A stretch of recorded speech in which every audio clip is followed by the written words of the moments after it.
จังนั้นจะเอเล่ใช่ฟ้ากำลังสิย่องมุงงากคือกันด้วยหีแม่เอ้ยคือกันสองตัวนั้นก็ดี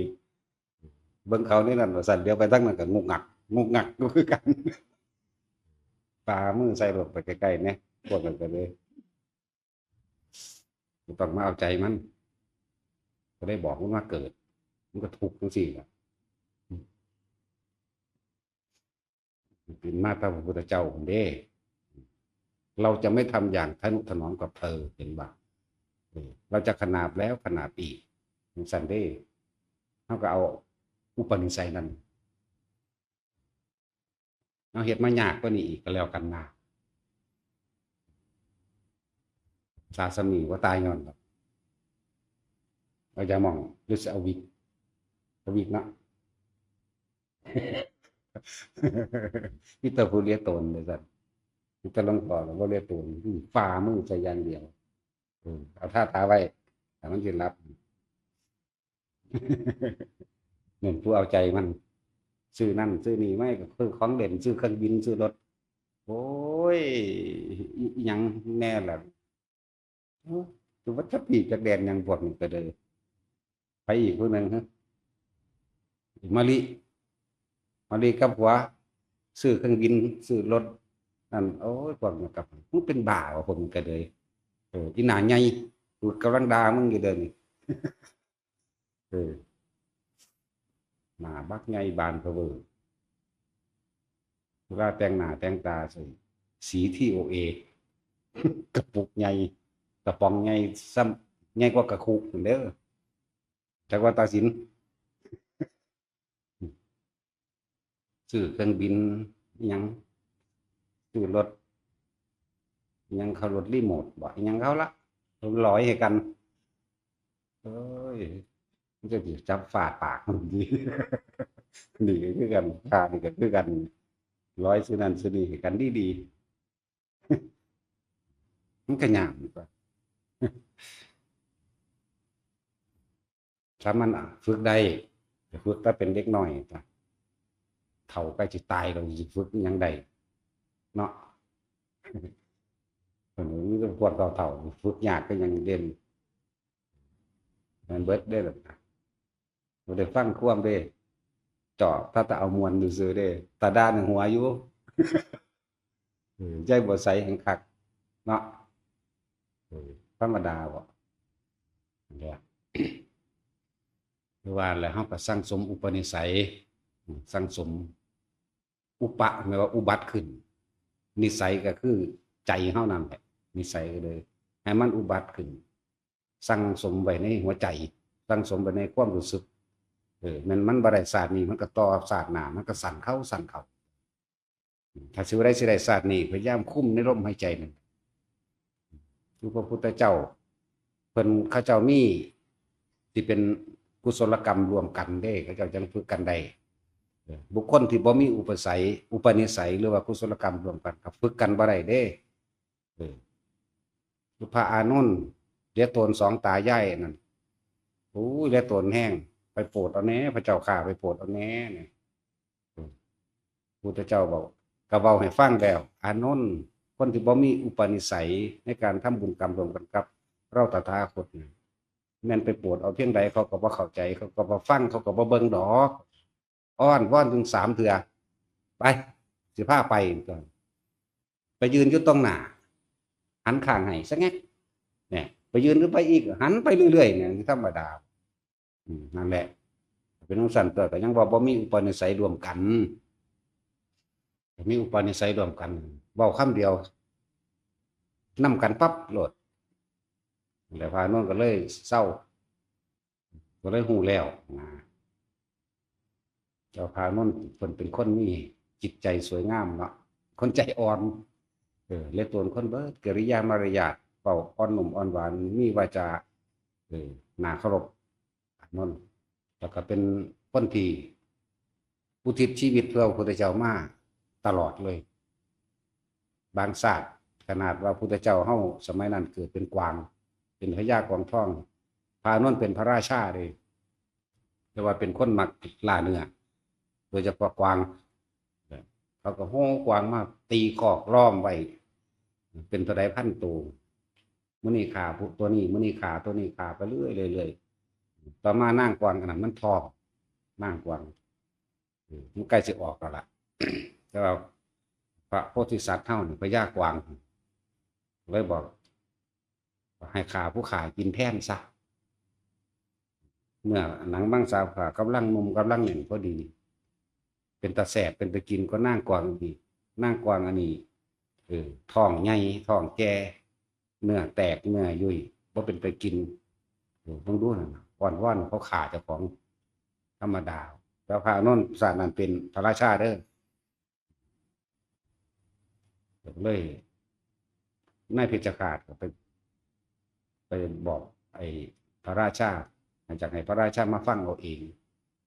พระเจ้ากวางก็อธิบายเหมือนเดิมนั่นแหละสุดท้ายแล้วโอ้กวางขนาดเขาเป็นสัตว์เดรัจฉานแท้ๆยังมีความรักเมตตาแก่บุคคลผู้อื่นเลยกูเป็นคนขัดกูก็สิหยาบช้าหนาเหมือนปานนี้บ่นั่นแหละพระเจ้าเคยมีความบุญกรรมรวมกันเคยทรมานกันมากเข้ามาทรมานบ่แม่นเฮ็ดให้เจ็บให้ปวดเด้ทรมานใจ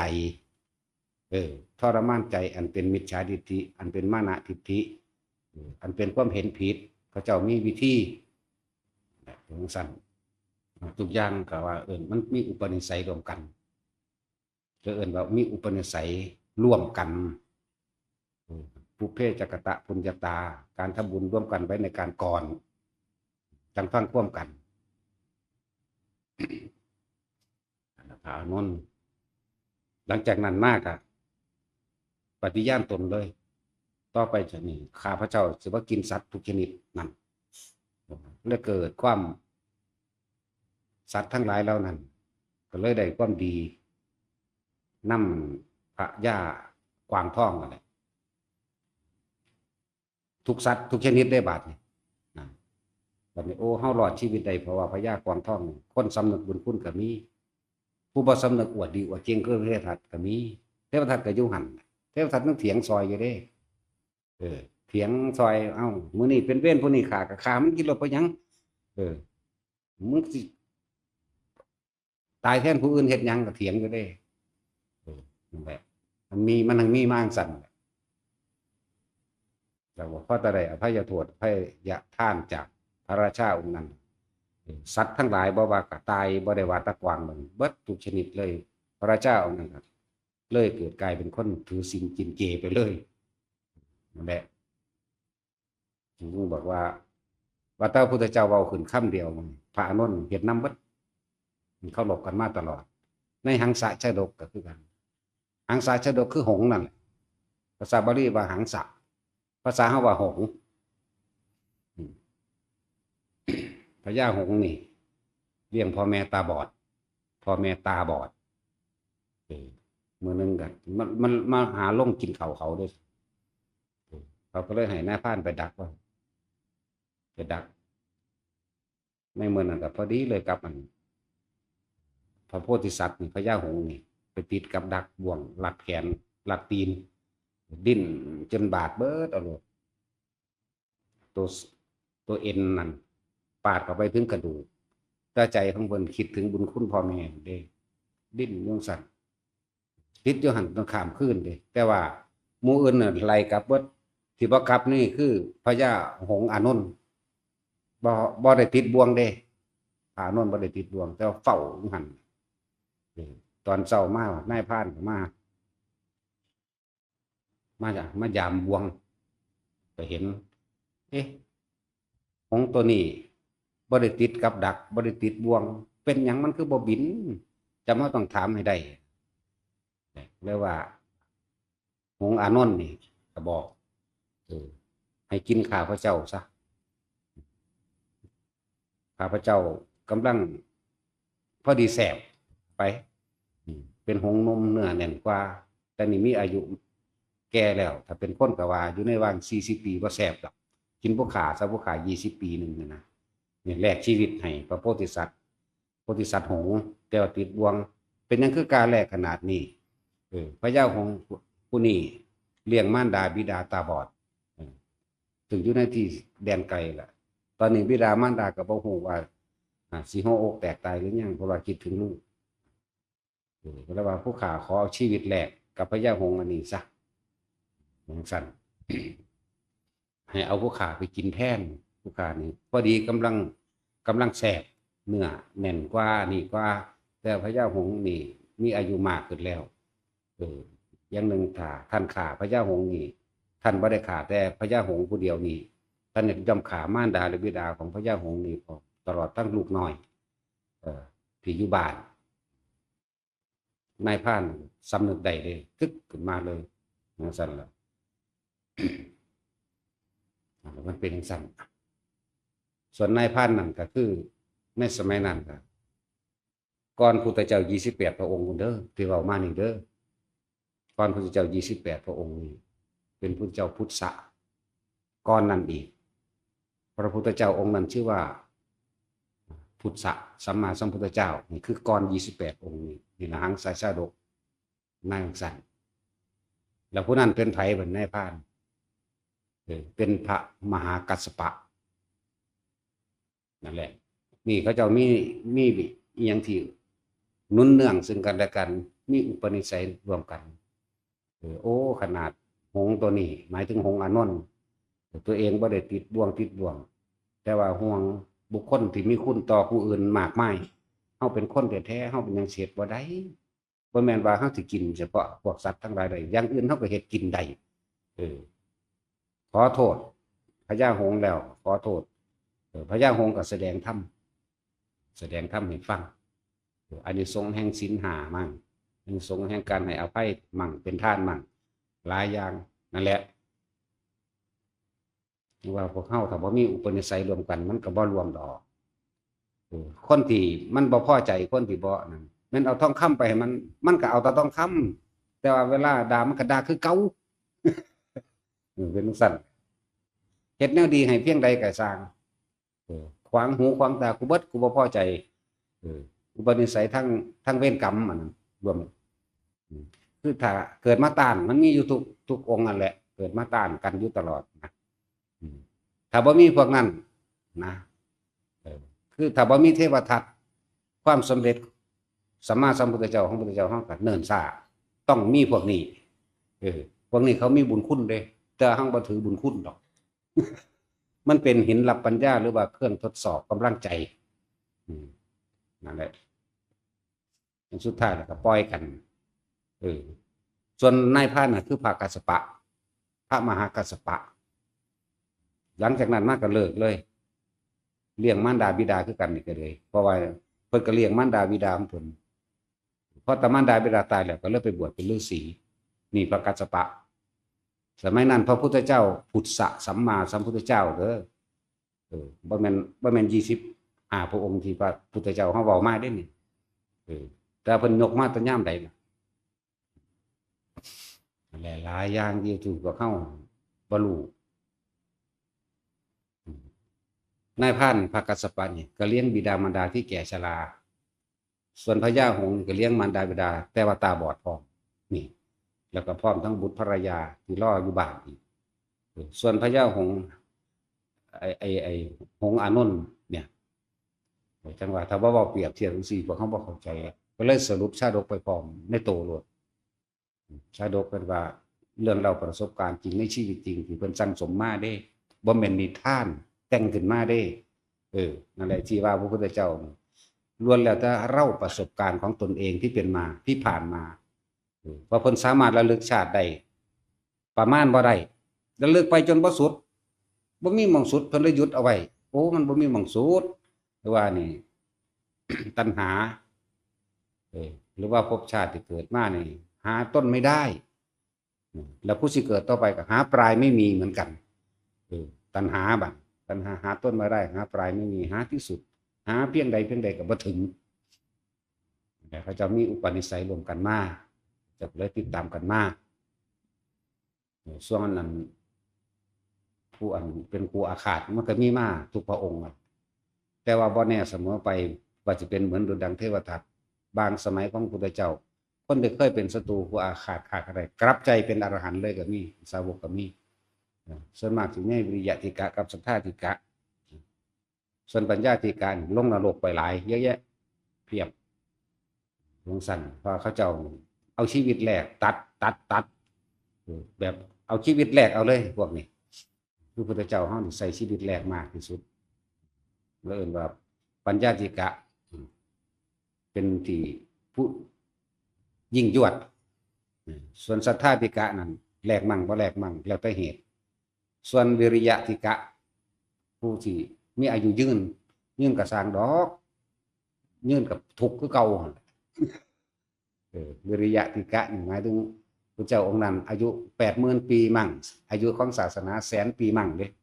พวกนี้ใจดีใจเย็นตายให้เขาจนกว่าเขาสิสำนึกได้เนาะเฮาบ่แม่นจังซั่นใดมีกูสิฟาดแม่มึงตายเด้อย่างว่าศรัทธาธิกะศรัทธานุสาลีคือศรัทธาธิกะส่วนปัญญานี่ยิ่งยวดพวกนี้รัดเอาเลยส่วนวิริยะธิกะอย่างหนึ่งอายุยืนเพื่ออยากอายุยืนเป็นหมื่นปีแสนปีก็ไปที่ไปเกิดน้ำภาษีเบิ่งรู้สิได้เกิดเป็นคนหรือเกิดเป็นหมาหรือสิเป็นให้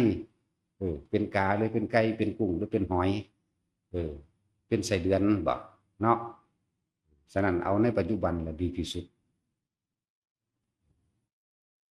พญานั่นพญายังพระนันทะกันสิมีอุปนิสัยรวมกันกับพุทธเจ้าเฮาคือเก่านั่นแหละนันทะสมัยนั้นเคยเกิดเป็นโควินทัพพิสารงัวจักบอกเกิดเป็นงัว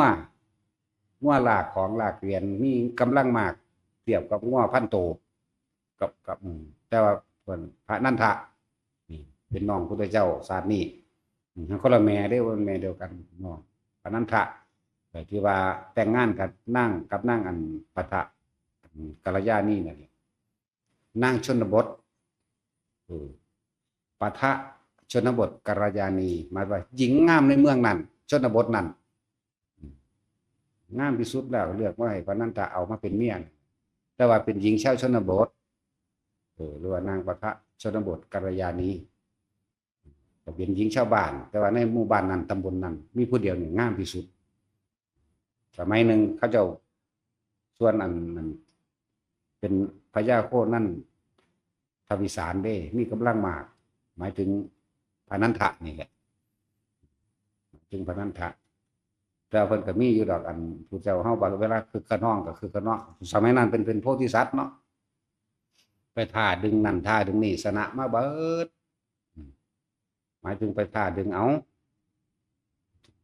ท่าดึงกับงัว10 โตจังซี่นั่นโทษทวิสารนี่ก็เฮ็ดสามารถเฮ็ดได้สนะได้100 โตก็สนะได้แต่เกินนั้นบ่ได้บ่มีกำลังเท่านั้นอันนี้ก็ไปท่าที่เหลืองเข้าใจว่าเหลืองว่าแต่ของสร้างงัวได้ไปท่ากับมหาเศรษฐีลงทุนกันพนันกัน 1,000 กหาปณะบัดนี้เว้าเด้อเบิ่งดูไปไอ้เลวไปไอ้ถอยจงฟังคำสั่งของเราไปมึงเป็นขี้ข้าเป็นทาสมึงต้องไปเดี๋ยวนี้มันบ่ดึงที่งัวตัวนั้นจากว่าล่ะบ่มวนบ่มวนแพ้เขาที่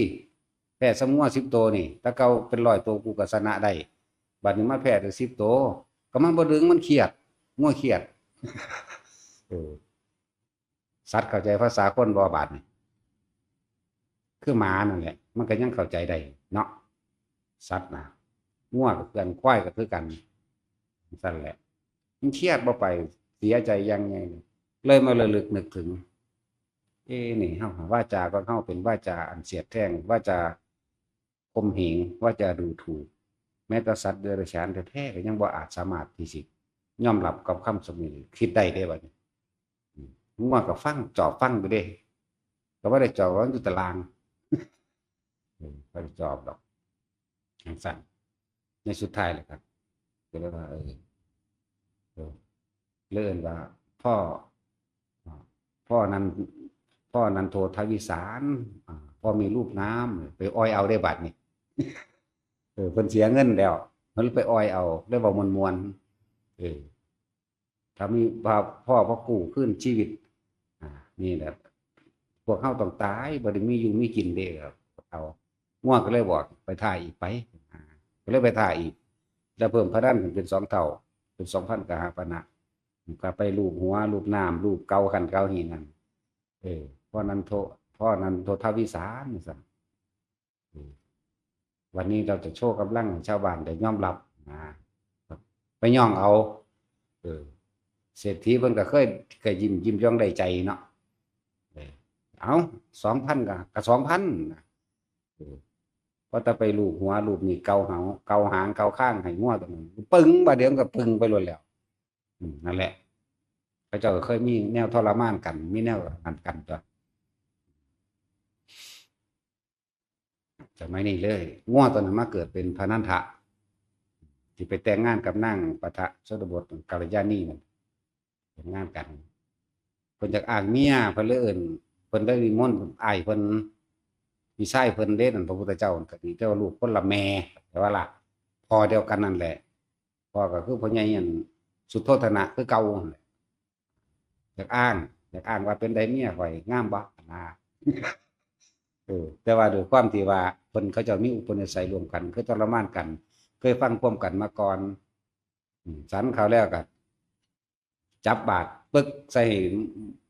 มือพระนันทะตีเจ้าชายนันทะกับย่างน้ำกันแหละพุทธเจ้าก็ย่างออกมาถือบาดน้ำกลเอาเนาะไป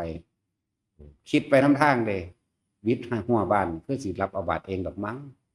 หรือว่าสั่งก็จะให้พวกมูสาวกนี่รับเอามั้งก็เพิ่นก็บ่สั่งหยังย่างออกบ้านไปเรื่อยจนฮอดปีนทางเข้าวัดนี่เชตวันเพิ่นก็สิรับเอาบาดเองดอกมั้งหรือจะให้สาวกดอกมั้งใจเพิ่นบ่ได้อยู่นำมันพระพุทธเจ้าเด้ใจเพิ่นอยู่นำผุนนั่งพระโพธิสัตว์ไปขึ้นถึงกุฏิแล้วที่เพิ่นก็ถามนั่นท่าจะบวชบ่โดยขน้อยนั่นแหละหลงปากเห็นบ่ก็เลยได้บวชตั้งแต่ว่าบ่ได้อยากจักเม็ดเด้หลงปากเพิ่นแล้วก็บ่ว่าสิเฮ็ดหยังดอกคิดฮอดแต่เมียนั่นแหละของแต่งงานมื้อเช้านี่เนาะก็แต่งแล้วก็ออกมาบวชโลดแหมบ่ทันได้นอนนำกันอยู่เนาะผู้ใดบอกเอาพระไปงานแต่งงานก็จังซั่นเลยเว้ยแล้วบวชก็บ่เป็นอันเฮ็ดหยังบ่ฝึกหัดบ่ปฏิบัติหยังบวชเพราะว่าเคารพพระพี่ไสซื่อเด้คือพระพุทธเจ้านั่นแหละเคารพพระพี่ไสอยู่บ่ได้กระวนกระวายอยู่หั่นแต่ว่าเก่งอยู่ได้เดือนนึงพุ่นเด้สุดท้ายอยากศึกบ่อยากศึกก็เดี๋ยวสิพาไปเที่ยวเล่นอันนี้ซะก่อนไปเพิ่นก็พาไปโดยฤทธิ์ของเพิ่นนั่นแหละแล้วก็ไปผ่านบ้านชนบทอันหนึ่งไฟกำลังไหม้ไปน้ำทงหน้าด้วยสิที่จะเป็นหน้าเกี่ยวเขาแล้วไหม้หรือแล้วน่านหรอกไฟไหม้ทงหน้าไปปุ๊บมันมีลิงอีสีดักดานตัวหนึ่ง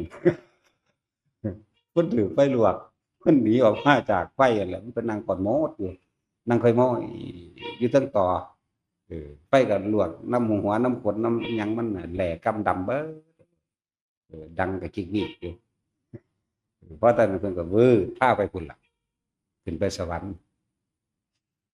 ไปสวรรค์สั่นแค่บ่ได้สูงเด้ไปแค่สั่นจาตุมนั่นแหละจาตุมมหาราชิกาสั่นแรกพาไปเบิ่งผู้สาวอาบน้ำติบัดนี้อุ้ยมันมีแต่ผู้งามๆเนาะเบิ่งแบบตื่นตาเลยลืมเมียเห็นบ่เบิ่งเพิ่นคืมอกคืมใจรู้จักว่าเบิ่งมันบ่เบิ่งธรรมดาเด้เบิ่งแล้วมันก็คิดอยากนอนน้ำเขารู้จักบ่ล่ะผู้ชายก็เป็นจังซั่นแหละผู้หญิงคือกันนั่นแหละถ้าผู้มันมักล่ะตัณหาเดียวกันสิตั้งกันหม้องใดเนาะเบิ่งแล้วโอ้โหถ้ากูได้เป็นเมียก็เด็ดพุทธเจ้าก็ให้เบิ่งไปซะก่อนผู้นั้นวิดน้ำเดียวกันสิเอาอีกแอกไปป๋าเด้รู้จักบ่รู้จักป๋าโตบ่เป็นจังซั่นพระพุทธเจ้าดลบันดาลจังซั่นแหละเข้าใจป๋าโตบ่หรือสิว่าแกล้งเฮาบ่อยากอายอยู่แล้วมีแต่พวกเจ้าก็อยากอายเนาะเฮาอยากตอนบ่ได้อยากอาย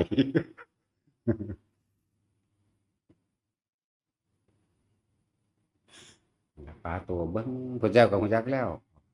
นั่นถ้าอยากได้บ่โอ้ยอยากได้แล้วก็น้อยระวังเมียเจ้าน่ะ นางปะทะกัลยาณีนั่นกับนางฟ้าอันใดกว่ากันอุ้ยนางปะทะ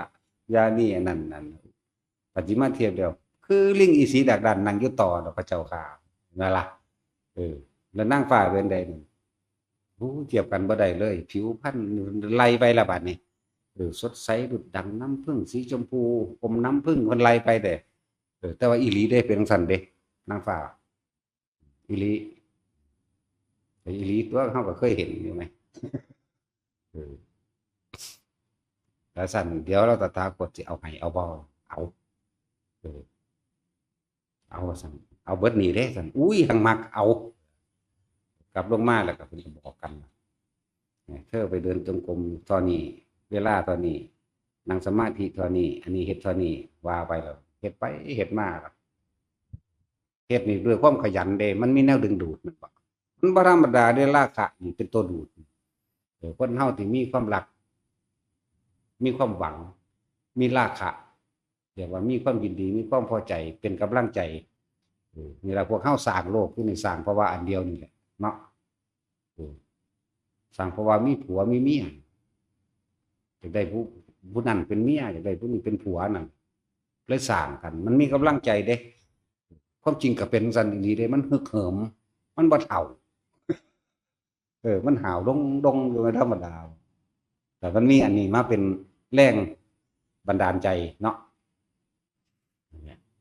เพิ่นยังบ่ได้ว่ากามโทษเลยทีเดียวเพิ่นเอิ้นกามคุณกามนี่ถ้าใส่เป็นคุณสร้างประโยชน์ได้ก็ได้สร้างเป็นโทษก็ได้ถ้าคนเข้าใจคำว่าความรักนะความรักบ่เคยทำลายไผเด้ความจริงมันนอกจากว่าความเห็นแก่ตัวต้องทำลาย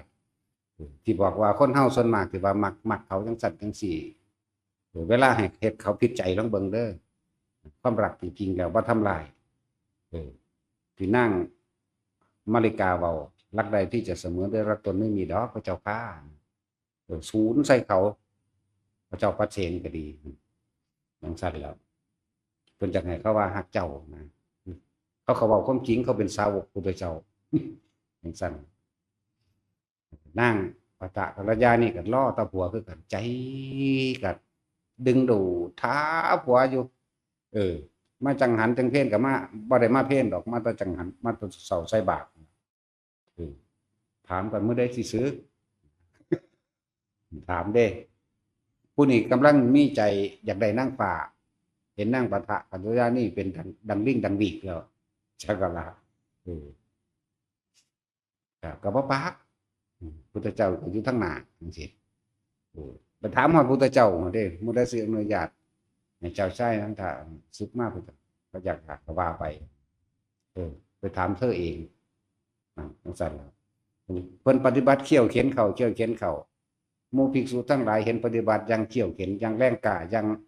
อดอย่างทนอย่างนั้นเว้าโจทย์ค้านกันไปอุ้ยปฏิบัติก็ปฏิบัติไปเถอะภาษาปฏิบัติแปลว่านางฟ้า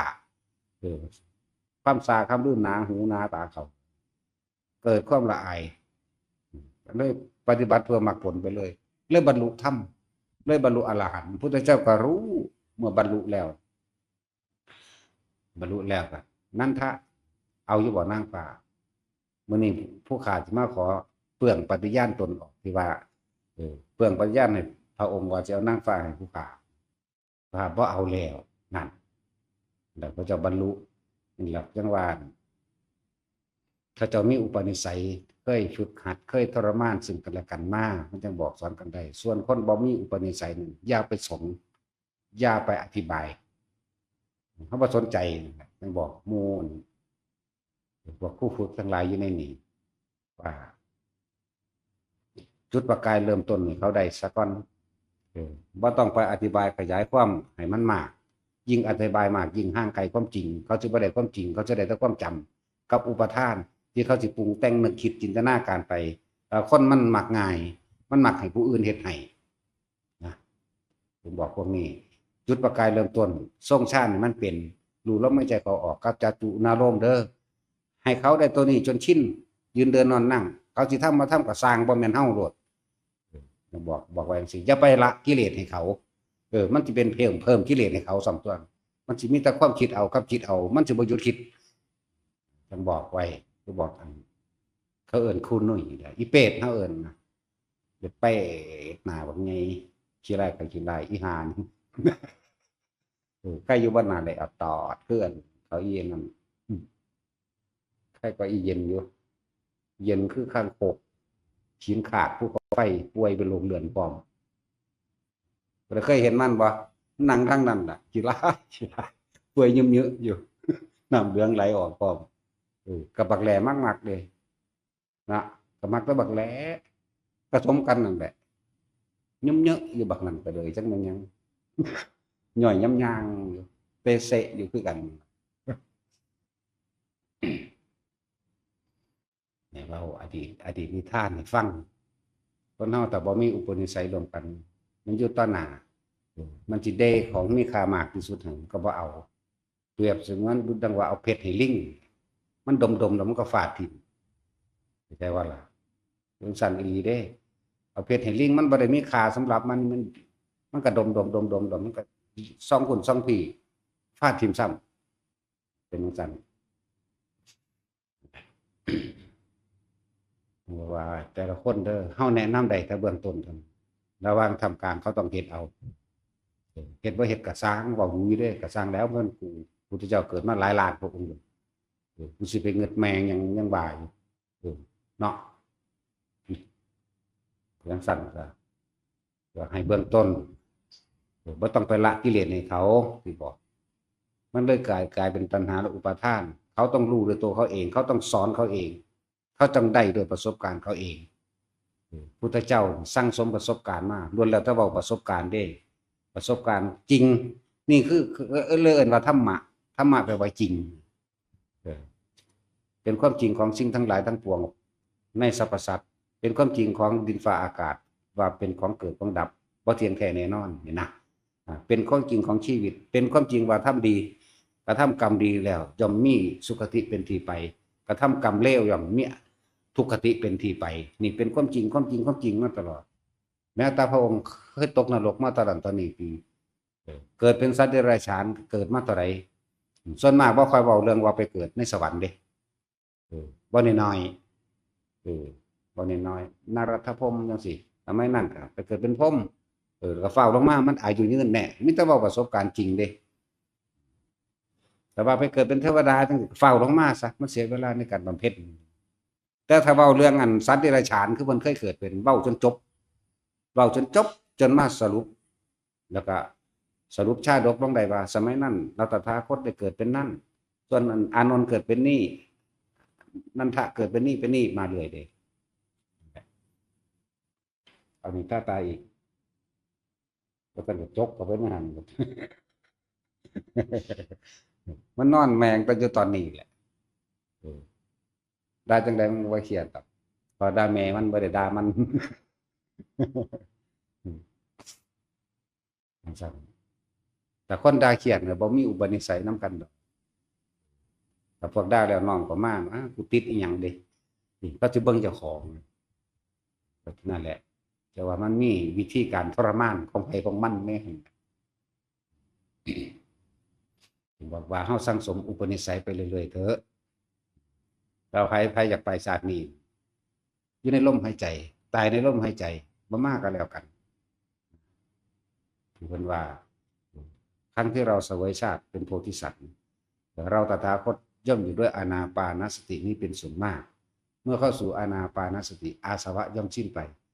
อารมณ์ความรู้สึกในความพอใจและบ่พอใจสิ้นไปแม้นในขณะนั้นแม้นอยากไปก็ไปหมายถึงว่าตายในลมหายใจคือไปเลย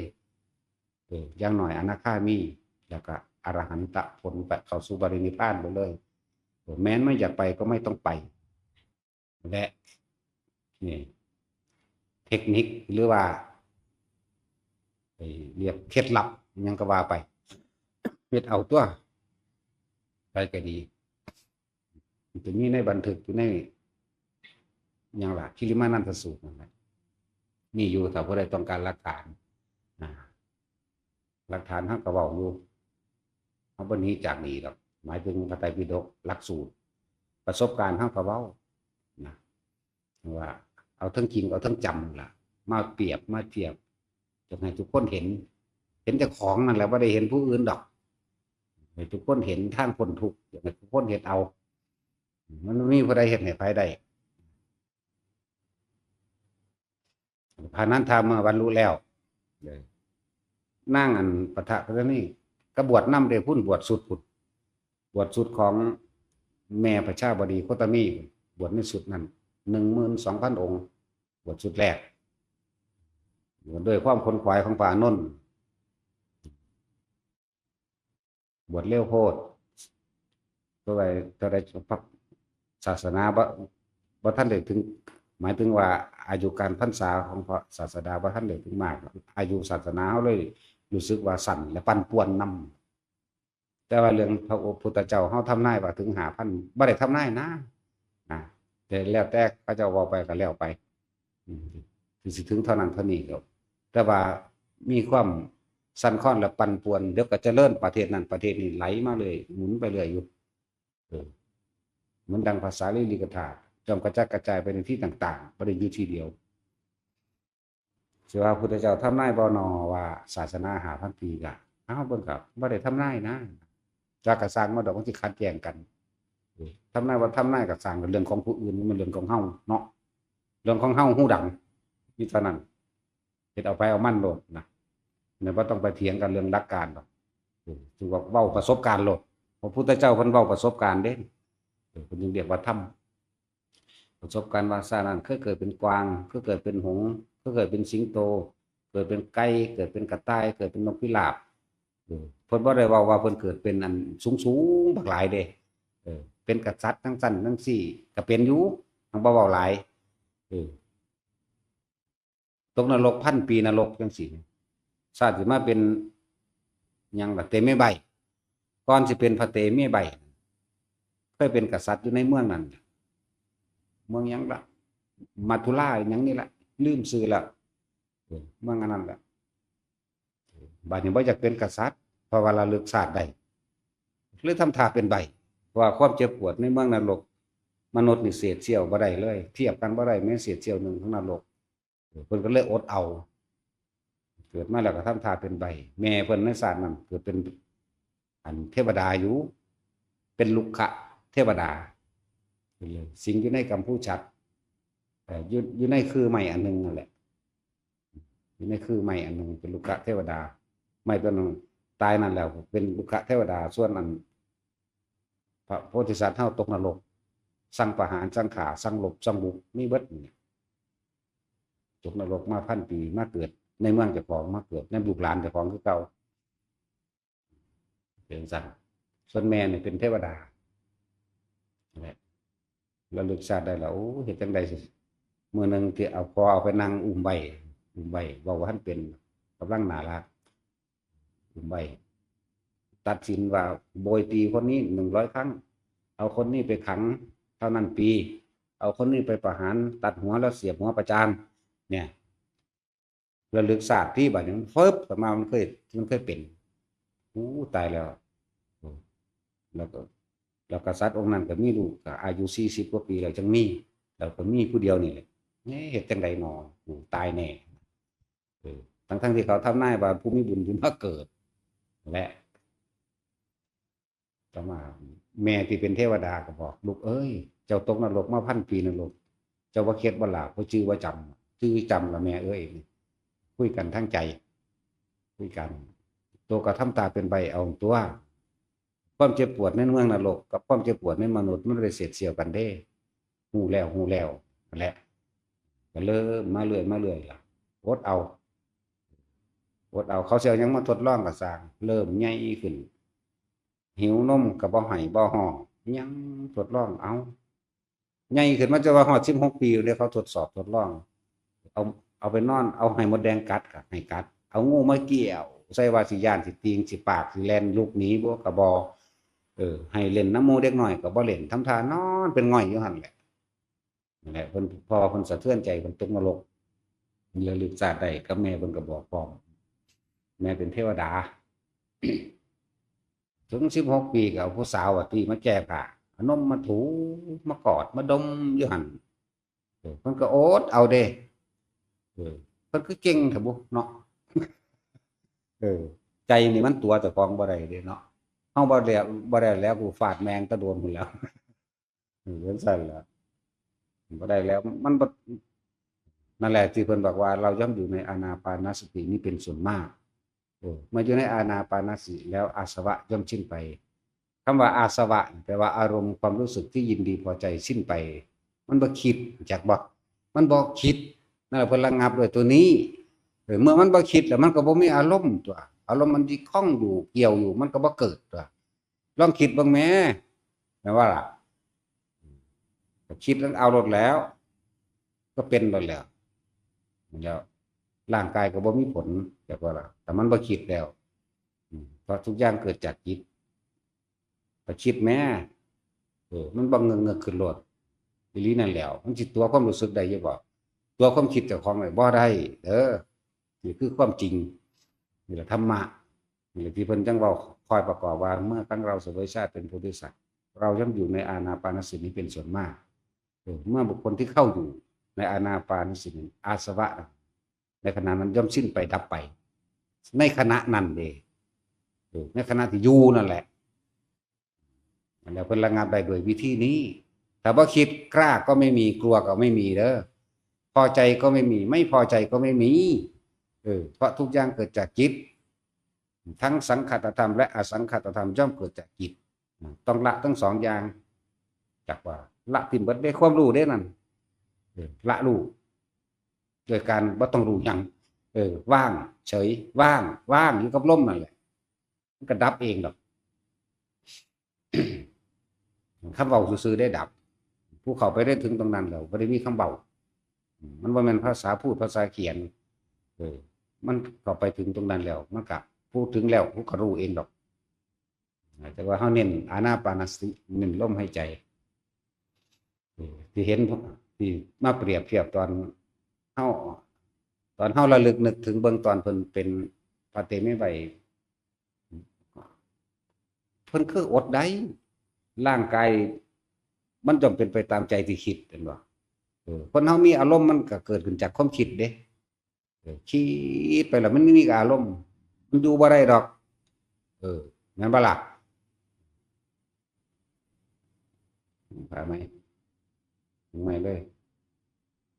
อยู่บ่ได้แต่คิดนั่นเกิดอารมณ์ความรู้สึกในความพอใจอยากเสพกามอยู่แล้วอีหลีนี่แหละถ้าคิดขึ้นมันเป็นเลยแหละ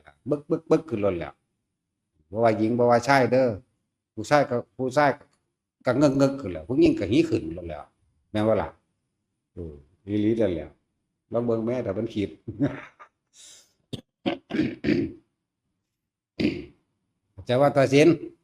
เข้าใจคำว่าหีขึ้นบ่ตามพวกผู้หญิงเด้อเลิกกันแล้วปามันเข้าใจว่าตอนนี้มันเคยเป็นอยู่บ่แม่นบ่ดูซ้ำตัว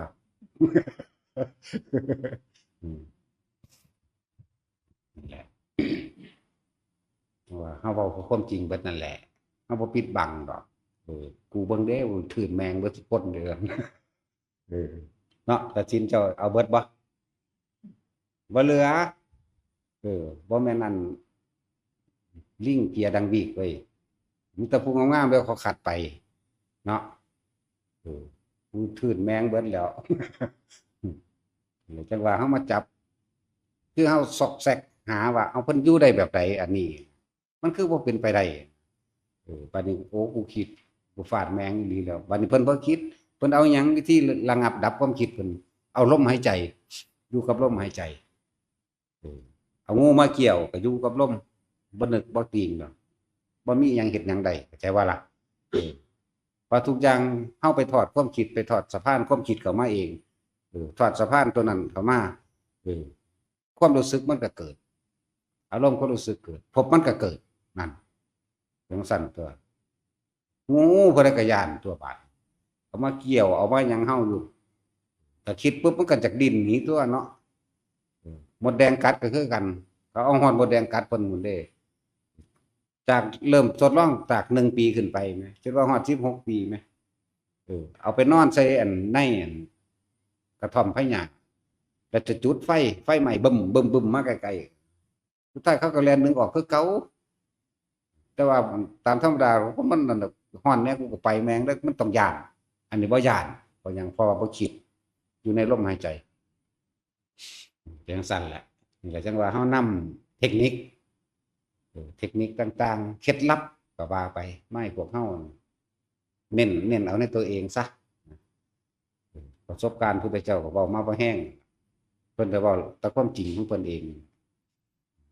แล้วอันนี้มันขึ้นอยู่กับตัวเฮาเด้อเฮารู้จักเคล็ดลับล่ะเฮารู้จักวิธีแล้วขึ้นอยู่กับตัวเองว่าจะทำให้บ่อยทำให้มากจะทำให้จนชินบ่ทำจนชินทำให้เป็นดุจดั่งญาณบ่คล่องแคล่วว่องไวน่ะญาณวสีครับเกิดนั่งขึ้นเข้าล้มเกิดนั่งขึ้นเข้าล้มโดดถ้ามันเกิดนั่งขึ้นพวกเจ้าไปคิดหาเหตุผลอยู่หั่นพวกเจ้าเกิดไว้แล้วตามความคิดน่ะจักว่าล่ะอารมณ์มันเกิดขึ้นจากความคิดถ้าบ่คิดอารมณ์เกิดบ่ได้นั่นแหละอารมณ์คืออาสวะคำว่าอาสวะคืออารมณ์ที่ยังคล้องเกี่ยวอยู่คนเฮามันคล้องเกี่ยวกับความพอใจนั่นแหละความไม่พอใจแม้นไม่เอามันก็ได้มาเพราะว่ามันเป็น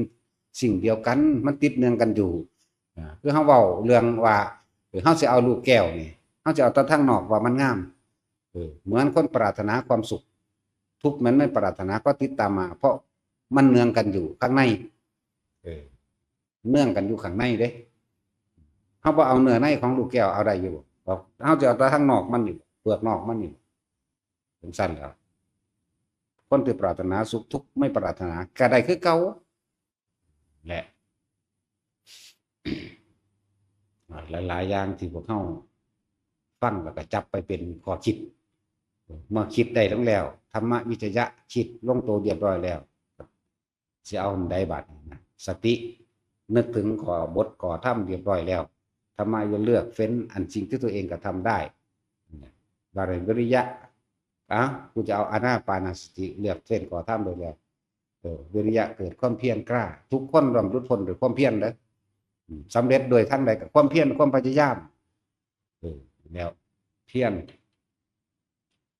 สติก็ตั้งมั่นนึกไปสติวิริยะปัจจติสมาธิก็เกิดขึ้นอุเบกขาก็เกิดขึ้นเองนั่นแหละว่าบอกแต่ละคนแต่เฮาแค่เริ่มต้นแรกให้เป็นปฐมะเป็นปฐมหรือจุดประกายให้ผู้นั้นเขาเฮ็ดแค่ว่าทรงฌานเป็นรูลมหายใจเขาออกครับเอาอุณาโลมขึ้นมาอาการปิติเป็นเครื่องยืนยันว่าเป็นผู้ทรงฌานเจริญฌานบ่แม่นเข้าฌานนะแล้วเอาแค่เบื้องต้นได้แล้วเขาสิไปรู้โดยประสบการณ์เขาเองหรอกแต่เขาสงสัยแต่ว่าบ่แม่นสงสัยเอาเด้ไผก็ดีเด้อเอามันนานๆซะก่อนได้จังเปลี่ยนเด้อธรรมะที่จริงมันบ่ได้เว้ามากเด้แต่ว่าต้องปฏิบัติให้มากเพียรพยายามให้มากนี่แค่เว้านิทานเรื่องนั้นเรื่องนี้ให้ฟังมาเป็นเครื่องประกอบเพื่อให้เห็นนั่นนี่หรือว่าเพื่อเป็นเครื่องลื่นเริงบันเทิงซื่อเด้เกิดความเร้าใจจากปฏิบัติเห็นโทษแห่งการกระทำดีเห็นคุณแห่งการกระทำดีเห็นโทษแห่งการกระทำบ่ดีซื่อเด้นั่นแหละที่เว้ามานี่ก็เลยขึ้นอยู่กับตัวเฮาเองคำว่าความเพียรกับสติกันนำกันละบัดนี้ให้มันต่อเนื่องกันบัดนี้เฮาจังไปเว้าตามพุทธวจนะคือพุทธพจน์ที่พระพุทธเจ้าแสดงมาตลอดบุคคลใดก็สร้างที่เจริญอานาปานสติเป็นผู้มีสติรู้อยู่กับลมหายใจเข้าออกทำความรู้สึกอยู่กับลมเข้าลมออกนี่ก็ขึ้นชื่อว่าอยู่ในกายอยู่ในเวทนาอยู่ในจิตเป็นธรรมเรื่องว่าเป็นผู้สมบูรณ์ด้วยสติปัฏฐาน4เป็นผู้สมบูรณ์ด้วยโพชฌงค์7คือองค์แห่งการตรัสรู้ลัดเอาได้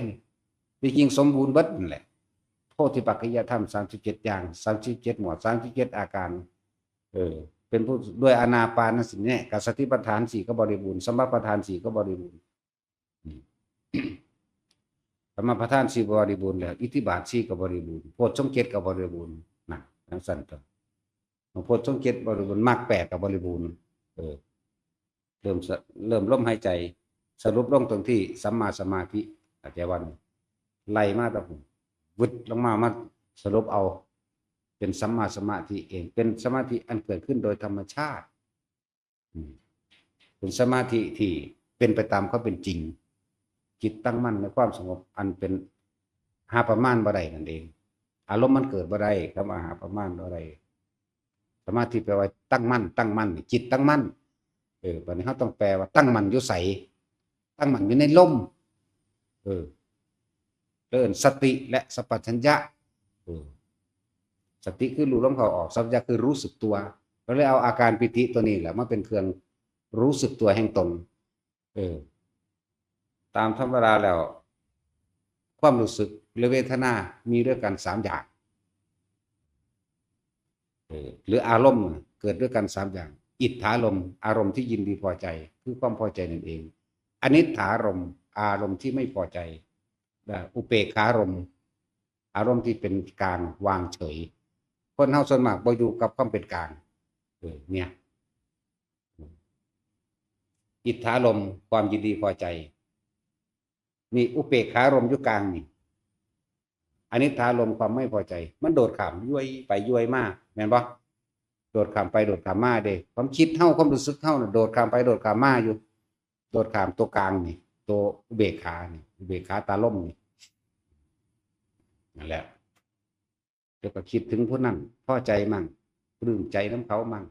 เดี๋ยวก็คิดไปคิดมาอีกกับอีกผู้นึงกับบ่พอใจกับผู้นี้นั่งนี่อารมณ์เห็นบ่คนเอาอารมณ์เลยเด้อิทธารมณ์ความยินดีพอใจอนิจฐารมณ์ความไม่ยินดีความไม่พอใจแต่ว่าอุเบกขารมณ์โดดข้ามเบิดนั่นแหละวิธีบัดนี้ก็คือลมหายใจเฮาเองอยู่ดีบัดนี้ความรู้สึกของความรู้สึกของอุเบกขาลมก็เลยเอาปิติตัวนี้แหละมาเป็นเครื่องยืนยันถ้ามันเป็นอันหนึ่งที่บอกว่าเรายังอยู่ในกายเราอยู่ในเวทนาเรายังอยู่ในจิตเนี่ยเราไม่ได้เป็นไปด้วยสภาวะธรรมหรือปรากฏการณ์ต่างๆที่เกิดขึ้นกายเวทนาจิตธรรมก็สมบูรณ์บริบูรณ์เองว่าอย่าหนีจากกายลมหายใจนั่นแหละคือกายในกายอันหนึ่งเป็นผู้มีสติรู้อยู่หายใจเข้ายาวก็รู้ออกยาวก็รู้นี่เป็นคำสอนตัวเฮาเองต้องทำความจริงกับตัวเองให้ได้เฮารู้ตามลมเฮาเข้าออกแบบใดก็ดีนี่เพิ่นเป็นคำบอกเฮาซื่อๆได้ความจริงคือประสบการณ์เฮาเองเด้อนะเมื่อจิตมันบ่หวั่นไหวไปใส่เป็นผู้มีสติประคองเอาไว้เนี่ยอาการปิติเกิดเป็นเอกคตาจิตเอกตารมณ์จึงเรียกว่าปัฏฐมฌานเอาแค่นี้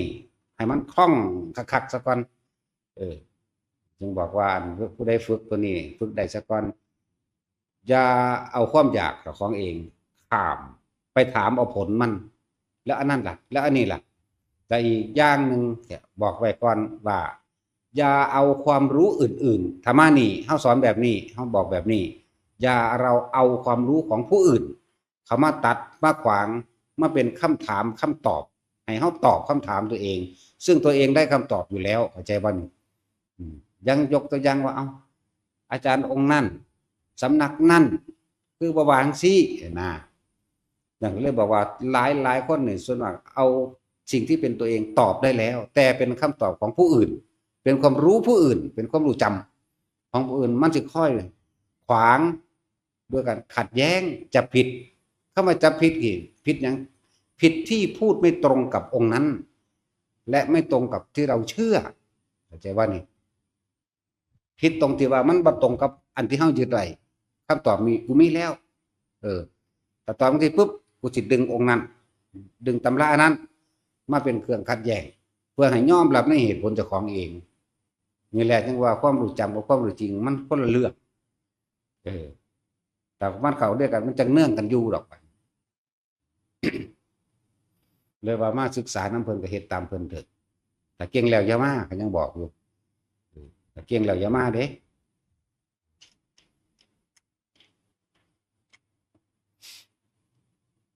เพิ่นยังบอกว่าวางไว้ก่อนตำราและอาจารย์ให้วางตำราและอาจารย์ไว้ก่อนอย่าเอาเข้ามาแล้วมาฝึกหัดเอาตัวเองให้มันเป็นเอาเองในตัวเองนี่แหละความรู้จริงสิได้ถึงเฮากับผู้ใดเข้ามาก็สร้างเฮาสิฝึกเบื้องต้นให้ตอนนี้ฉันอยู่เฉยๆฉันบ้างก็สิมาหยังถ้าบอกวางสั่นแล้วอย่ามาเด้อันพวกวางสั่น จะมีว่างไปหมดขั้นเดียวกันส่วนลูกเมื่ออยู่ว่างหาแม่มึงบอกส่วนลูกเมื่อแม่นบ่ล่ะเออทั้งผัวทั้งถ้าผู้ผัวเว้าจังซี่คุณกลับได้ละเนี่ยฉันนี่ว่างเบาสบายว่างแม่มึงบ่ว่างจังเมียก็สะกิดให้เมื่อผู้ผัวมันก็สะกิดเมียเมื่ออยู่อย่ามาเว้าเล่นๆแหมเออคือบอกว่าจริงเด้นั่นน่ะว่างมันก็อรหันต์บ่แห้งแล้วมีว่างหาพ่อหาแม่บ่แบบนั้นมันสั่นตัวเฮาอยากให้มันถึงแก่นมันจริงๆในตัวเองนี่แม่บ่แม่นเอาสำนวนของผู้นั้นผู้นี้สำนวนโวหารวาทกรรมของผู้นั้นมาเว้าเด้แต่ตัวเองบ่ได้จริงเด้ถ้าว่าว่างแล้วมันปากันเบิดแล้วผัวกับเมียนั่นบ่อยู่ดอกถึงบ่เอาลูกเอาหลานไผอีกบ่ได้เอาหลานมานำโอ้ยหลานก็เด้อนะซะมันควรเบิ่งดูน่ะบัดนั้นน่ะ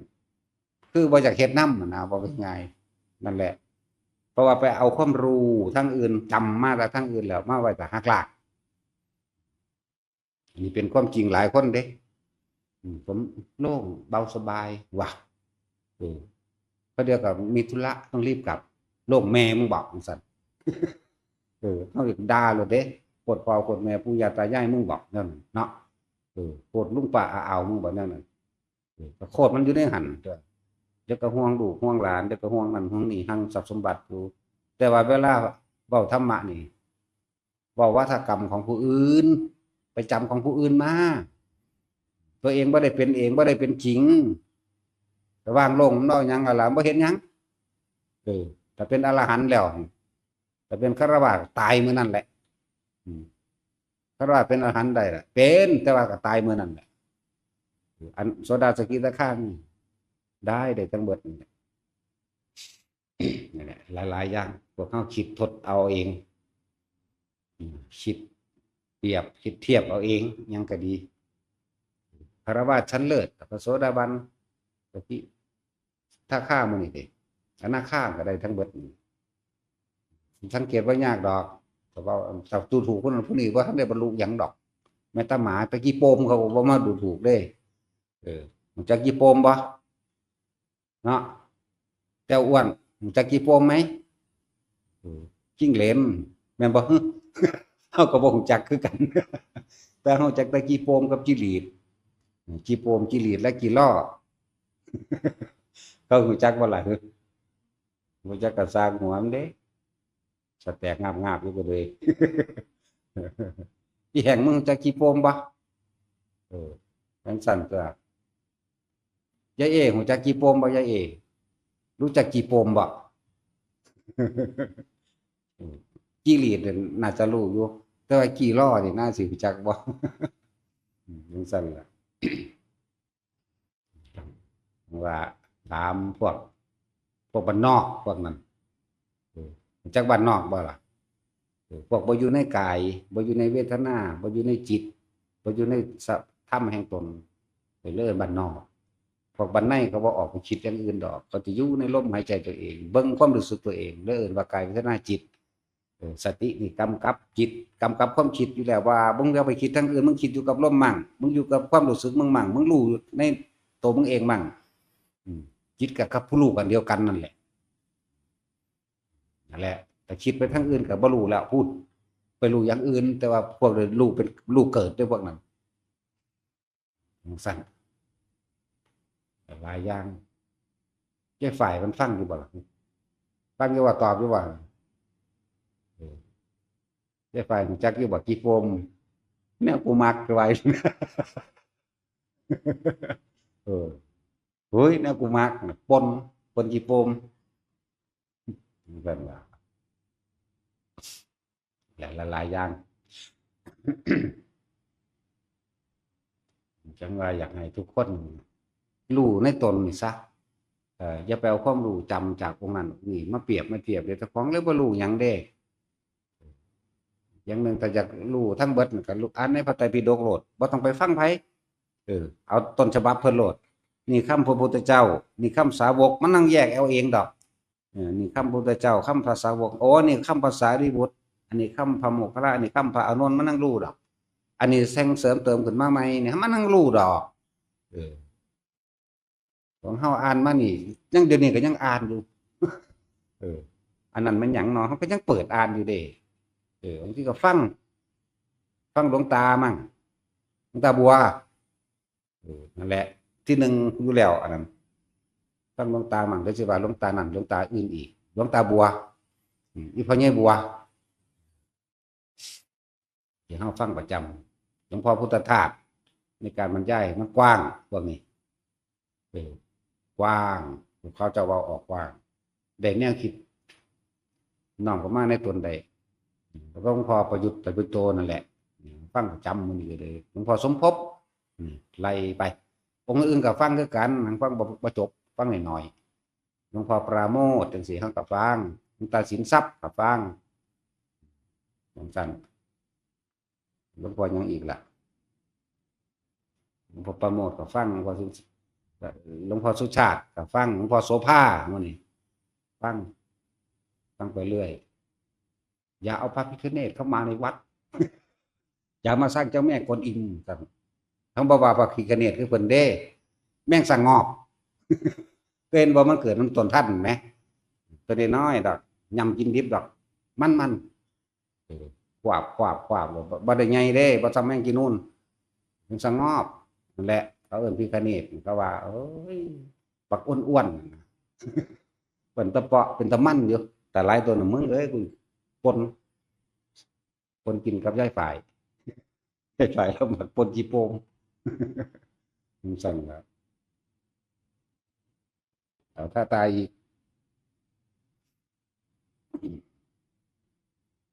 หลวงพ่อโสภาเขาก็ฟังทางบ่ฟังจบหลวงพ่อประโมทก็ฟังกับบ่ฟังจบ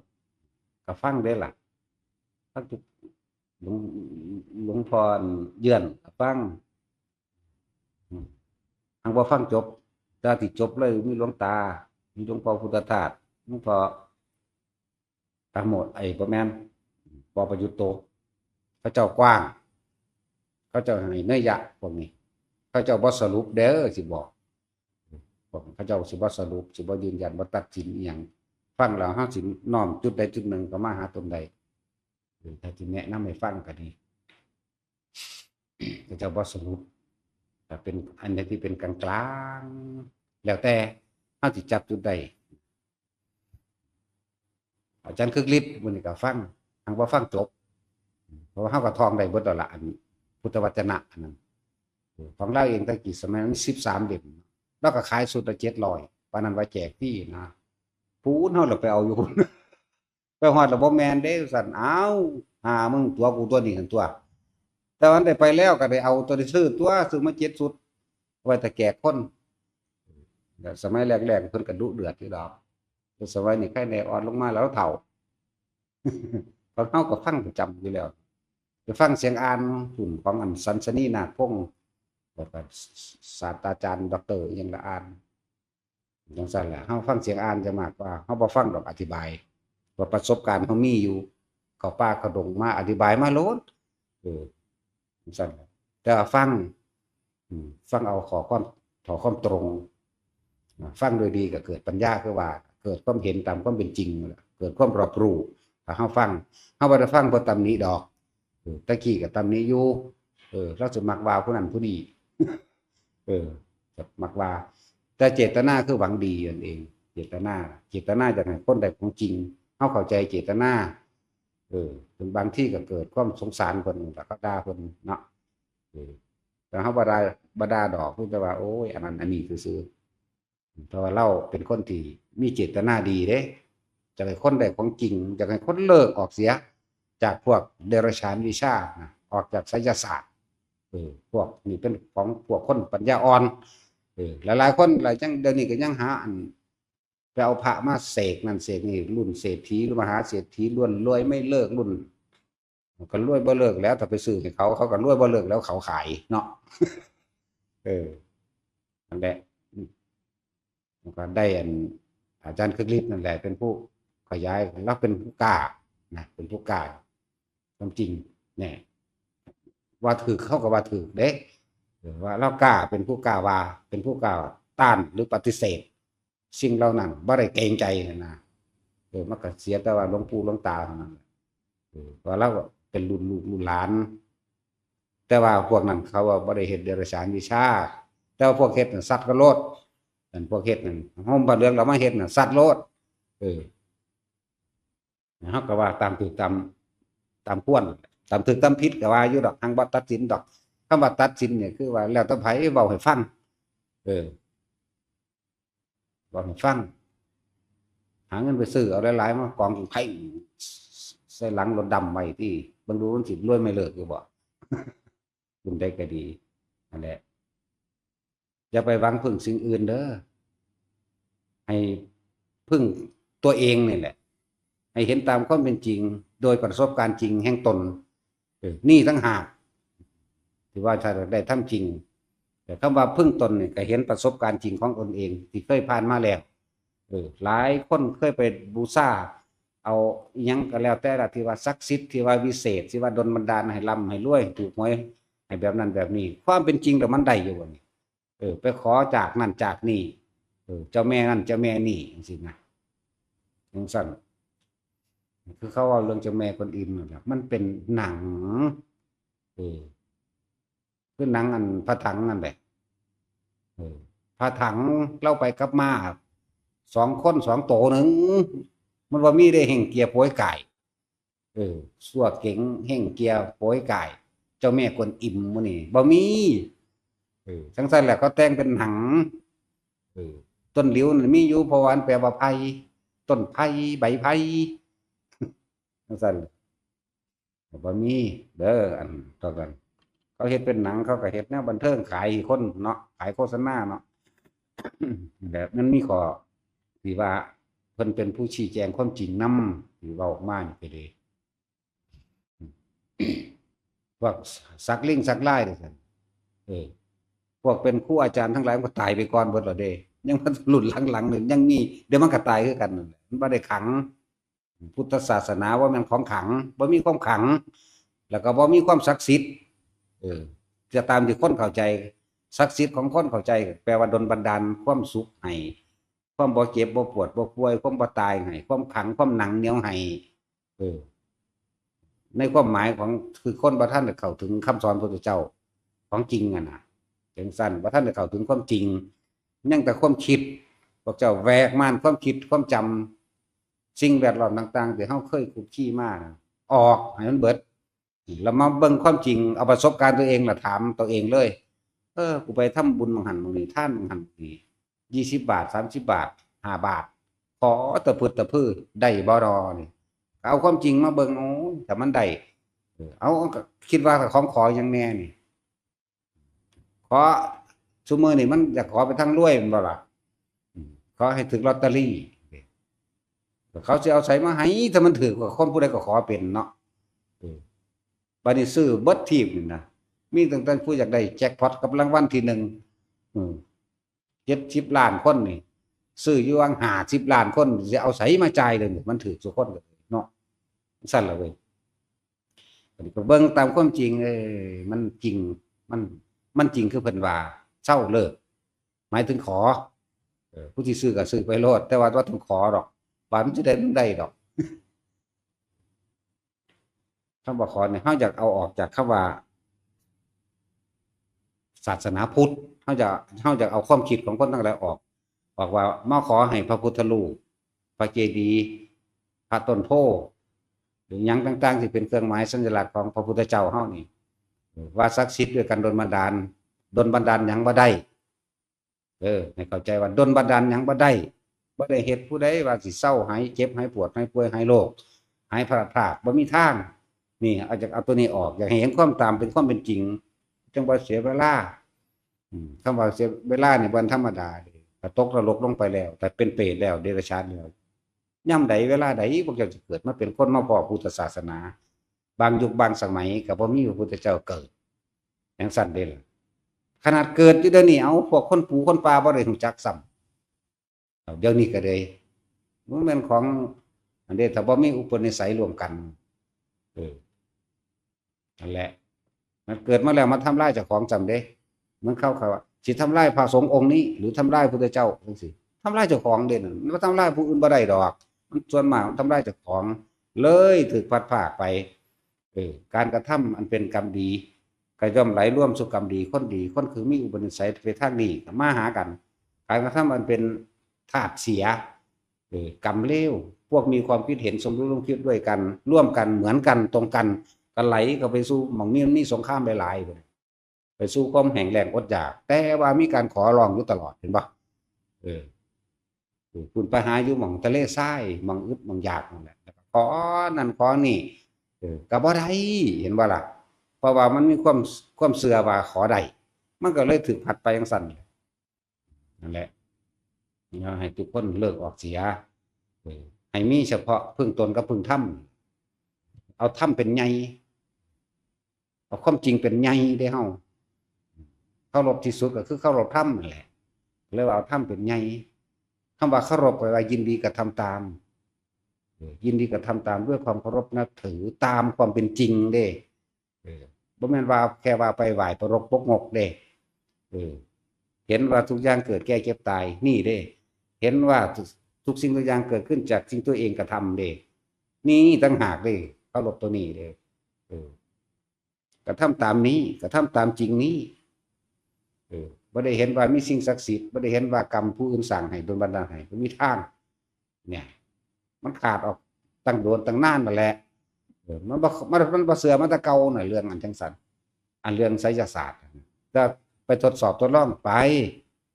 ไปเตะของเขาถิ่มก็ไปเพราะแห้งแล้วล่ะเฒ่า80 ปีละอันนั้นก็บ่จริงอันนี้ก็แม่นมันแม่นแมงยังกะเตะจนตัวซั่นแล้วทำลายความเชื่อเขา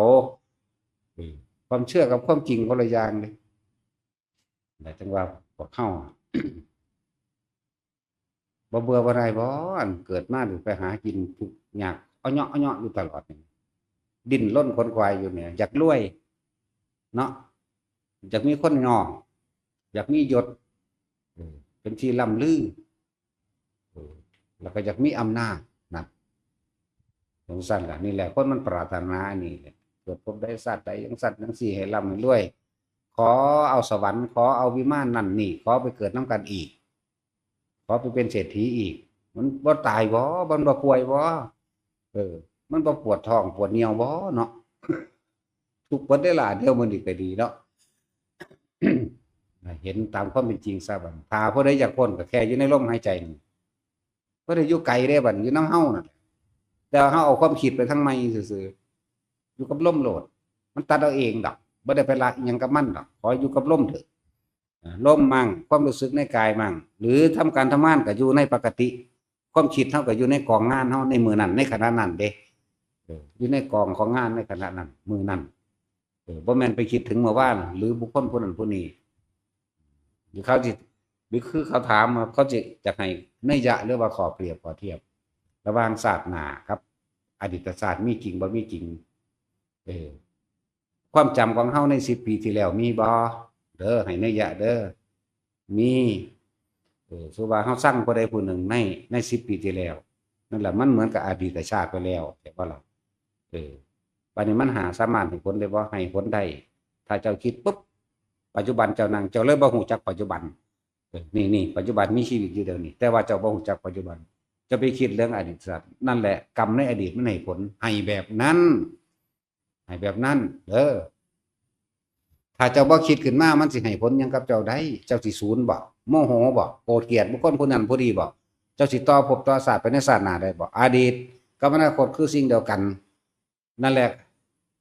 กรรมในอดีตที่ให้ผลเหมือนอดีตชาติก็เหมือนกันบัดบ่ได้ต่างกันเลยเฮาไปคิดเฮาไปนึกมันขึ้นมาเองเข้าใจว่าแวว10 ปีที่แล้วมันก็บ่ลืมดอกบัดนี้พอแต่กูสั่งไอ้หานั่นไอ้หาใดวะมันมาบ่มันว่าล่ะสั่นตัวมันก็คิดนึกไปปรุงแต่งไปความรู้สึกก็เกิดขึ้นเด้นั่นแหละพบมันเกิดนั่นแหละคือการให้ผลของอดีตชาติ10 ปีที่แล้วก็เอิ้นว่าอดีตชาติก็ได้ตัวพบที่แล้วเด้นั่นปุ๊บปั๊บพบคือความรู้สึกบัดนี้เฮาไปค้นมันขึ้นมาเลยไปเกิดไปรับผลของอดีตชาติอดีตกรรมไปใน10 ปีที่แล้วหรือปีกายนี่ก็สร้างเป็นอดีตชาติได้แล้ว เฮาไปคิดคนมันขึ้นมาใหม่เกิดความรู้สึกพอใจมั่งบ่พอใจมั่งตายตอนนั้นมันก็ไปตามอารมณ์นั่นเด้บัดนั้นเออนั่นแหละจึงว่าทุกอย่างอยู่ที่ความคิดคนสิเกิดสิตายอยู่นำความคิดนั่นแหละถ้าบ่คิดมันจะเอาหยังมาเกิดเพราะทุกคนก็เอาอดีตนั่นเด้มาเกิดเอาอดีตเอาสัญญาเอาความจำความรู้สึกเก่าๆขึ้นมาค้นใหม่ปูขึ้นมาใหม่เดี๋ยวก็ศูนย์พลังก็พอใจมั่งเรื่องนั้นผู้นี้ไปนั่นแหละว่าเปรียบเทียบให้ฟังเด้อชาติที่ใกล้เหมือนกับเมื่อวานนี้ชาติที่ใกล้กับยับออกไปเลยปีที่แล้วนี่ก็ยับออกไปเลย2 ปีที่แล้ว3 ปีแล้วจนว่าฮอด10 ปีที่แล้วนี่คือไกลๆเปรียบเทียบให้ฟังเด้ออันนี้เด้อเหมือนกับ10 ชาติที่แล้วน่าจะเป็น10 ปีก็ดีนะเปรียบให้ฟังมันให้ผลแบบไรให้ผลเพราะว่าพวกเจ้าคิดมันมานำความคิดพวกเจ้าไปทอดสะพานต่อลำเลียงมันมาเองถ้าไม่คิดเด้พระท่านพุทธเจ้าเพิ่นสิเน้นย้ำเอาไว้บอกทุกอย่างเกิดจากจิตทั้งสังคตธรรมนี่เห็นบ่ความคิดนึกปรุงแต่งทั้งหลายนี่จนเป็นไปต่างๆนานาเอิ้นว่าสังคตธรรมมันบอกทั้งเบิดบ่ได้มันหลายจนเป็นไปต่างๆนานาสารพัดนั่นแหละเอิ้นว่าสังคตธรรมย่อมล้วนแล้วแต่เกิดจากจิตคือความคิดของเฮาไปคิดไปคนมันเอง มันก็นำสัญญาเก่าๆนั่นมาคิดต่อเมื่อนำสัญญาเก่าๆมาคิดต่อเวทนาย่อมเกิดเวทนา2คนส่วนมากพอใจกับไม่พอใจนั่นแหละอาสวะขยะมีความยังมีอารมณ์ความรู้สึกที่ยังคล้องเกี่ยวอยู่กับความพอใจและไม่พอใจพบย่อมเกิดขึ้นแล้วนั่นนำสัญญาบัดนี้แต่ผู้เข้าใจแล้วผู้พยายามผู้เพียรในตัวเองรู้สึกตัวอยู่ในกับลมหายใจมั่งอุณโลมมั่งหรือรู้ปัจจุบันในขณะในการทำการทำงานอย่างหนังมั่งจากนั้นสภาวะธรรมหรือสิ่งต่างๆที่เกิดขึ้นและกระทบกระทั่งกับเฮามั่งแต่ว่าเฮาไม่คิดไม่นึกนี่กลายเป็นทนาจิตธรรมหนีเฮาบ่หนีออกจากกายจากลมเฮาก็รู้อยู่ด้วยหั่นมันก็ดับหั่นตัวความคิดเฮาบ่นึกบ่ปรุงบ่แต่งแม่นั่นแล้วบัดนี้สัญญาบ่ปรุงแต่งสัญญาแล้วเวทนาก็เกิดไม่ได้เมื่อเวทนาเกิดบ่ได้เรียกว่าดับจึงว่าสัญญาเวทยิตะนิโรธทั้งที่ยางอยู่นี่ละบ่แม่นเข้าฌานคือเขาว่าเด้อันนั้นมันคนละอย่างกันเด้อมันมีคำต่ออยู่ว่าสัญญาเวทยิตะนิโรธหรือว่าพระอรหันต์เพิ่นเข้าฌานธรรมดานี่แหละฌาน4ชั้นหยังก็สร้างเพิ่นดอกเฮาเข้าบ่เป็นมีแต่ตัวหนังสือมาเว้าที่จริงก็เข้าฌานธรรมดานั่นแหละเพิ่นเข้าบางที่ร่างกายมันเจ็บปวดอย่างหนึ่งเข้าไปเพื่อระงับกายก็มีบางที่ก็เข้าเพื่อสงเคราะห์ก็มีเข้าไปพักจิตก็มีเป็นเครื่องอยู่ก็มีโอ้ยมันเยอะแยะเป็นผู้มีวจีชำนาญในองค์ฌานต่างๆนี่เป็นเครื่องอยู่ของเพิ่นแหละพระพุทธเจ้าก็บอกเลยเครื่องอยู่ไหมเนี่ยพวกเข้าทองอยู่นี่ไหมอยู่ในฌานที่1มั่งวิตกวิจารณปูสมาอาจจะต้องสัพพะสัตตังติโกโสเอกโกฏฐิภาวังนี่ก็อยู่ที่1มั่งอยู่ฌานที่2มั่ง3มั่ง4มั่งนี่เพิ่นเอาอยู่แค่นี้นึงได้บ่หลายหรอกเป็นเครื่องอยู่เครื่องเล่น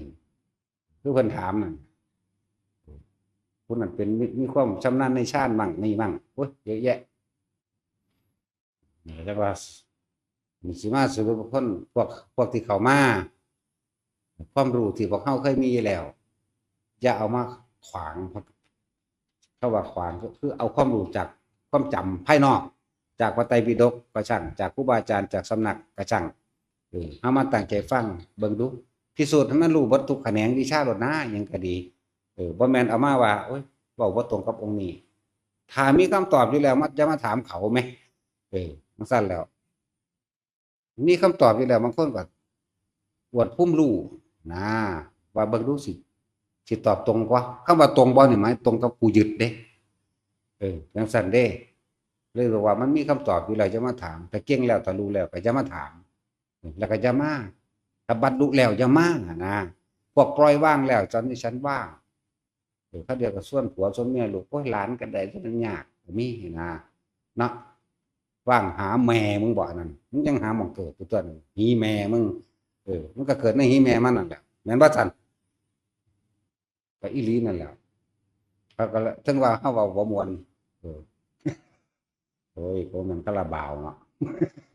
จังซั่นเลยหรือสิก็บ่แม่นอันเอาวงฝรั่งจังซี่นะเนาะก็บ่แม่นคาราบาวอืมจังนี้เขาบ่ได้เอาม่วนเด้เขาเอามันเนาะสิว่ามันคือหยังนี่ก็เลยหลายๆอย่างพวกที่เขามาถ้ารู้แล้วก็ต้องมาก็สิพวกมาถามหาความรู้ภูมิรู้บ่มีภูมิบ่มีภูมิบ่รู้หยังถ้าเขามาว่าเจ้าของสิมาฝึกมาหัดเอาตัวเองมาเริ่มต้นใหม่ก็มาโลดระหว่างความรู้ต่างๆไว้ซะก่อนอีกอันหนึ่งครับผู้เฮาแนะนำกันอยู่นี่สอนแต่เบื้องต้นให้บ่ต้องไปละกิเลสให้เขามันสิเป็นอุปทานเขาสินำคำเว้าของเฮาไปแล้วก็ผู้ฝึกหัดปฏิบัติอยู่นี่กันอย่าไปตั้งท่งไว้อย่าไปตั้งหวังไว้เด้ให้รู้ในปัจจุบันขณะเด้อมันพากันแบกความหวังมันพากันแบกผลรู้จักบ่แบกความหวังแบกผลตั้งไว้ว่ากูต้องบรรลุนะบ่ฮู้จักอีหลีแล้วมันบ่บรรลุหยังดอกรู้จักบ่ล่ะแค่รู้ในลมหายใจในความรู้สึกแห่งกายเวทนาจิตแห่งตนนี่คุมอยู่ในนี่แค่นั้นเองมันว่างเอาเองมันละเอาเองดอกเฮาบ่ได้ไปละไปหยังกับมันดอกนั่นนี่ปรากฏการณ์ขึ้นก็แค่ว่าบ่นำเขามาคิดซื่อๆนั่นแหละมันก็รู้อยู่นั่นแหละแต่ว่าบ่นำเขามาซื่อๆนี่แหมมันก็ละทั้งตัวจังซั่นแหละสิเอามาเว้าแค่อุปมาอุปไมยหรืออุปโลกขึ้นมาเพื่อแก้ข้อสงสัยในประสบการณ์ผู้นั้นหรือในปรากฏการณ์หรือความรู้สึกของผู้นั้นให้ซื่อๆเด้บ้าแล้วก็แล้วไปเว้าไปจังซั่นแล้วทุกครั้งที่เกิดอีหยังขึ้นกับช่างเด้อทุกคนเด้อจื้อไว้ดีๆเกิดหยังขึ้นกับช่างให้เข้าสู่ลมหายใจเหมือนกับเราเริ่มต้นใหม่อย่าไปนำอันเก่ามาคิดเด้มันเป็นอดีตพวกเจ้าไปติดในอดีตจักว่านั้นคือสงบคือมื้อนั้นมื้อนี้อยากสงบนี่ไปตั้งท่องไว้การบรรลุขึ้นอยากบรรลุแบบนั้นนี่มันไปแบกความหวังอย่างมันต้องถิ่มความหวังทำลายความหวัง